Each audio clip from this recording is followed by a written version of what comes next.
খানকা শরীফে বসেছিলেন আর হাসি মুখে কথা বলেছেন, লক্ষ লক্ষ মানুষ ইসলামে আসীন হয়েছেন, প্রবেশ করেছেন, এবং তারই প্রচারের কারণে, তারই পদচারণায়, তারই নিয়মে আজকে আমরা ইসলাম পেয়েছি। আমরা কিন্তু কোনো দলের থেকে ইসলামের দাওয়াত পাই না।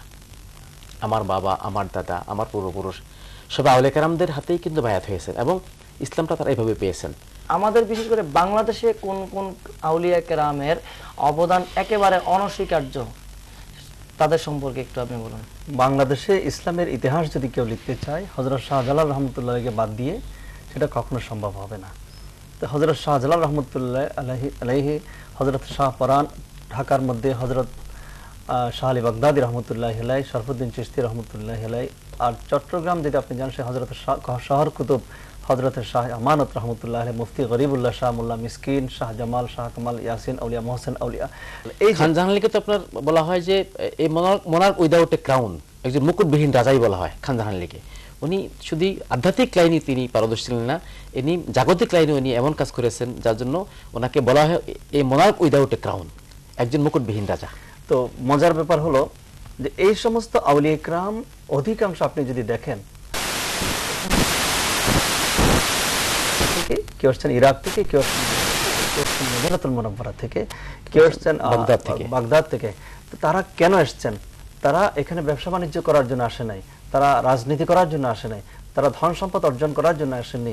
তারা এসেছে আল্লাহ এবং রাসূলের নির্দেশ নিয়ে এখানে ইসলামের আলোকে প্রজ্বলিত করার জন্য। আপনি জানেন খাজা মঈনুদ্দিন চিশতি রহমতুল্লাহ আলাইহি, তিনি মদিনাতুল মুনাওয়ারা জিয়ারত করতে গেলেন। সালাম দেওয়ার পর রাসূল করিম সাল্লাল্লাহু আলাইহি ওয়াসাল্লাম সালামের জবাব দিয়ে বললেন, ইযহাব ইলাল হিন্দ, হে মঈনুদ্দিন, তুমি হিন্দুস্তানে চলে যাও, সেখানে এখনো ইসলামের আলো পৌঁছেনি। খাজা মঈনুদ্দিন চিশতি বলেছিলেন, ইয়া রাসূলুল্লাহ, আমি তো হিন্দুস্তানে কখনো যাইনি। নবীজি বলেছিলেন যে তোমার রওনা দেওয়া তোমার দায়িত্ব, সেখানে পৌঁছিয়ে দেওয়ার দায়িত্ব আমি রাসূলুল্লাহ সাল্লাল্লাহু আলাইহি ওয়াসাল্লাম। আল্লাহর আউলিয়া ইকরাম কিন্তু তারা নিজেরা নিজের ইচ্ছায় কিন্তু চলেন না, আল্লাহ এবং রাসূলের নির্দেশে তারা চলেন। কারণ রাসূল তো হায়াতুন নবী, নবীটা মানে সাধারণ মানুষের মতো না। নবীজি মরে মাটির সাথে মিশে গিয়েছেন, নাউযুবিল্লাহি মিন যালিক। এরকম কোনো আকীদা বলা বিশ্বাস করা যাবে না। নবীজি জীবদ্দশায় জাহিরি হায়াতে যতটুকু সক্রিয়, এখনো সেভাবে সক্রিয়, বরং আরো বেশি শক্তিশালী। ইমাম গাযালি রাহমাতুল্লাহ এবং ইমাম জালালউদ্দিন সৈয়দী রাহমাতুল্লাহ আলাইহি শারহুস সুদূর বিআহওয়ালিল মাউতা ওয়াল কুবুর কিতাবটি খুলে দেখুন। সেখানে আল্লামা সৈয়দী যে এটা নিয়ে আসছেন যে আউলিয়া ইকরাম ইন্তেকালের আগে যতটুকু শক্তিশালী, ইন্তেকালের পরে তাদের কারামত, তাদের বেলায়েতের শক্তি আরো বহুগুণে বেড়ে যায়। তো আউলিয়া ইকরামের ক্ষমতা যদি এতটুকু বেড়ে যায়, আল্লাহর রাসূলের ক্ষমতা কতটুকু বাড়বে সেটা তো স্বাভাবিকভাবে বোঝা যায়। আর আবু দাউদ শরীফের হাদিস দেখুন যে ইন্নাল্লাহ হারামা আলাল আরদ আন তাকুলা আজসাদাল আমবিয়া, আল্লাহ পাক রব্বুল আলামিন মাটির জন্য হারাম করে দিয়েছেন কোন নবীর দেহ মাটি খেতে পারবে না। আর নবীজি বলেছেন ফানাবিয়ুল্লাহি হাইয়ুন ইসবাহ, নবীরা জীবিত, তাদেরকে বেহেশতে যেতে প্রশ্ন আসে না। তিনি তো সমস্ত নবীদের সরদার। সেখান থেকে নির্দেশ দিয়ে খাজা গরিব নওয়াজকে পাঠিয়েছেন, সেখান থেকে নির্দেশ দিয়েছে খাজা হুজুর গাউসে পাককে নির্দেশ দিয়েছেন, হযরত আহমদ কবির রেফাই রহমতুল্লাহ আলাইহিকে নির্দেশ দিয়েছেন। সারা পৃথিবীকে রাসূল পাক সাল্লাল্লাহু আলাইহি ওয়াসাল্লাম নিয়ন্ত্রণ করছেন। ওমা আরসালনাকা ইল্লা রাহমাতাল লিল আলামিন। এই পৃথিবীটা কিন্তু চলমান, ধাবমান, এই যে পৃথিবী চলছে, এটার পিছনে চালিকা শক্তি কিন্তু রাহমাতুল লিল আলামিন। সকল সৃষ্টি, পৃথিবীতে জগতের মধ্যে যত সৃষ্টি আছে সকল সৃষ্টির প্রতি, শুধু মানুষের জন্য, জি মানুষের জন্য। অর্থাৎ যত সৃষ্টি, যত মাখলুকাত রয়েছে, যত মাখলুকাতের আল্লাহ স্রষ্টা, তত মাখলুকাতের জন্য আমার নবী, এমনকি চন্দ্র সূর্য গ্রহ। তো আমরা অনুষ্ঠানের একেবারে শেষ পর্যায়ে চলে এসেছি। এ পর্যায়ে আমাদের দর্শকদের অনেক প্রশ্ন, সেখান থেকে আমরা একটি প্রশ্নের উত্তর দেব। আমার এক দর্শক মোহাম্মদ নূরে আলম সুমন, আপনি উত্তরা থেকে জানতে চেয়েছেন ঈদ মিলাদুন্নবী সাল্লাল্লাহু আলাইহি ওয়াসাল্লাম উপলক্ষে জশ্নে জুলুস করা এটা শরীয়তে বৈধ কিনা, এর প্রমাণ থাকলে জানালে কৃতজ্ঞ থাকবো। জি, আল্লামা মুফতি বখতিয়ার উদ্দিন, এই যে জশ্নে জুলুস আমরা দেখতে পাচ্ছি, এটা কি আসলে এই আজকে কয়েক বছর যাবত হচ্ছে, না এটা যুগ যুগ ধরে আগের থেকেই ছিল?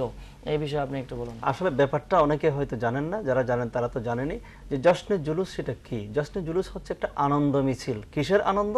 প্রিয় নবী সাল্লাল্লাহু তাআলা আলাইহি ওয়াসাল্লাম দুনিয়াতে আগমন উপলক্ষে আনন্দ। আর আনন্দ প্রকাশ যে যেভাবে চায় সেভাবেই করতে পারে, তবে শরীয়তের দায়রার ভিতরে থেকে। তো রাস্তার মধ্যে আনন্দ মিছিল করা, জিজ্ঞেস করা হচ্ছে এটা কিসের মিছিল? এটা কোনো দাবি আদায়ের মিছিল নয়, এটা কারো বিরুদ্ধে কারো পদত্যাগ করার জন্য মিছিল নয়, বা কারো বিরুদ্ধে বিক্ষোভ মিছিল নয়। এটা একমাত্র রাহমাতুল লিল আলামিনের আগমনে আল্লাহর দরবারে কৃতজ্ঞতা প্রকাশ করার জন্য, শুকরিয়া আদায় করার জন্য রাজপথের মধ্যে আমরা আনন্দ মিছিলে নেমে গেলাম। এই মিছিলটা আমরা যতটুকু জানি বা কোন জায়গায় শুনি যে আল্লাহর রাসূল যখন মদিনায় হিজরত করে গিয়েছিলেন, তখন আল্লাহর রাসূল নিজের মিলাদুন নবীর খাবারের আয়োজন আল্লাহর রাসূল হিজরতের পরে নিজেই করেছিলেন, এবং সাহাবায়ে কেরাম সেখানে আল্লাহর রাসূলকে মিছিল সহকারে স্লোগান দিয়ে তোলা আল বাদরু আলাইনা এগুলো পরে তারপরে বরণ করেছিলেন। এটার কতটুকু সত্যতা রয়েছে? জি জি, এটা তো মানে খুবই ইতিহাস সিদ্ধ একটি কথা। নবীজি যখন গিয়েছিলেন সানিয়াতুল ওয়াদা নামক জায়গায়, রাস্তার দুই পাশে কেউ বিল্ডিং এর ছাদে, কেউ গাছের উপরে, আবার বৃদ্ধ বনিতারা তলা আল বাদরু আলাইহির হাতে হাত ধরে সুর মিলিয়ে নবীজিকে সাদর আমন্ত্রণ জানিয়েছিলেন, অভিনন্দন জানিয়েছিলেন। তো এটা ছিল যে তারা সরাসরি রসুলকে পেয়েছিলেন এবং তাদের আনন্দটা ছিল সেটা অন্যরকম আনন্দ।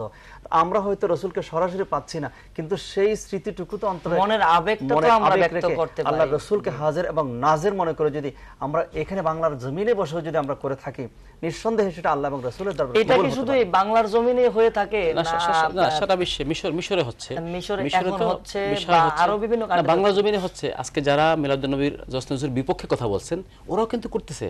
আপনি দেখবেন ওরা নাম দিয়েছে রবিউল আউয়ালের ডাক, ওরা রাস্তায় কিন্তু একটা ওই তারিখে র্যালি করতেছে। তো সুতরাং ওরা র্যালি নাম দিয়েছে, আমরা জশ্নে জুলুস করছি। তো র্যালি শুদ্ধ, জশ্নে জুলুস অশুদ্ধ। এখন আমি বিষয়টা হলো এটা কোরআন শরীফে আছে কিনা আমাদের সেটা দেখতে হবে, যে এটার ভিত্তি কোরআন শরীফে আছে কিনা।